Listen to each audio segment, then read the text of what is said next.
New York City is easily America's most expensive place to live, with apartments renting for over $3,000 a month.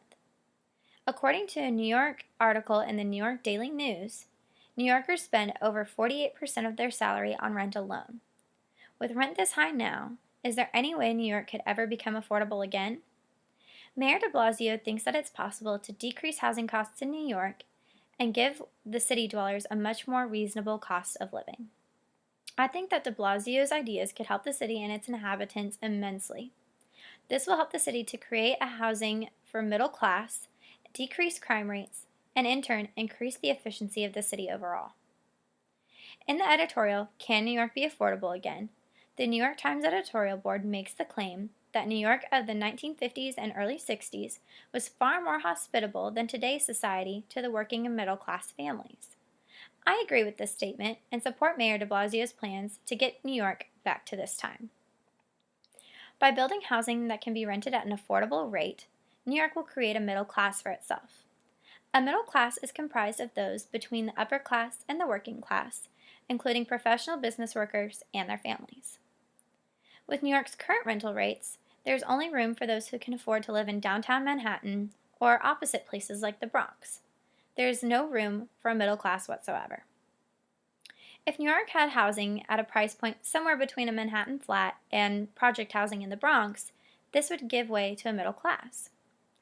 This means more white-collar workers and their families living in New York, rather than the divide there is now between CEOs and minimum wage earners. Building a middle class will decrease crime rates throughout the entire city. New York has an overall violent crime rate of 3.8, making your chances of becoming a victim 1 in 254. New York's property crime rate is at a much higher 27.3, making your chances of being a victim 1 in 55. With a population of over 19 million, this makes the odds pretty decent. As these statistics indicate, New York crime is not necessarily directed toward violence, but rather stealing from others' property. It is easy to infer that this is caused due to the high cost of living. Many do not want to live in the rougher parts of town, so they steal from others to help make ends meet. By creating affordable housing, giving way to a middle class, this will allow for lower crime by giving people more cost-effective places to live. The creation of the middle class will eventually lead way to a more efficient city overall for New York. Right now, there is a strong divide between the wealthy people and those who are less fortunate. Developing a middle class will create a much more fluid transition between these two, which will then have a domino effect on the rest of the issues that the city might have.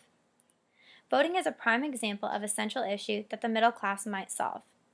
According to a study by the Pew Research Center, wealthy people are much more likely to vote than those who are poor, skewing the vote toward these beliefs.